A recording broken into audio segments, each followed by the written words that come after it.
जाने कोई कस भारी नहीं करत रहो इतना बढ़िया चुप रखो।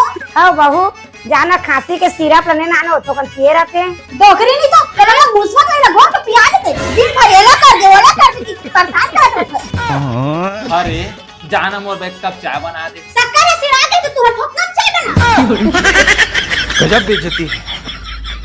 हाँ जी मितान, मैं पूरा परेशान हो गया जी डौकी से। ऐसे कुछ दवाई नहीं है का जिला खवाहा तो डौकी के मुंह में बंद हो जाए। अरे आते ना जी ये देखा इधर धरा एला खवैया ना तुम्हारे डौकी के बोलती बंद हो जाएगी। अच्छा। पूरा कुछ उठा सकबेन करे तो यकीन नहीं है ना दिखाओ डेमो कसरा डौकी। अरे साला देखा कुछ बोली से। हाँ जी बढ़िया लागे थे जाते महू खवाहा वो डौकी ला जावा। रिया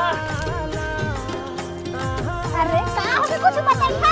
अरे तोर अम्मा मोला पहली बार बुलाए हवा। अजी अम्मा तो फिर तुम तरी शायरी से लखते मान गए। चला चला जल्दी जाबो। हाँ चल जल्दी जाबो। अजी लेकिन जाए से पहले एक गिलास पानी पी ले था। ठीक है लेकिन पानी मैं लाऊं। लेकिन ये साला कर क्या रहा है यहाँ पे? ये ले।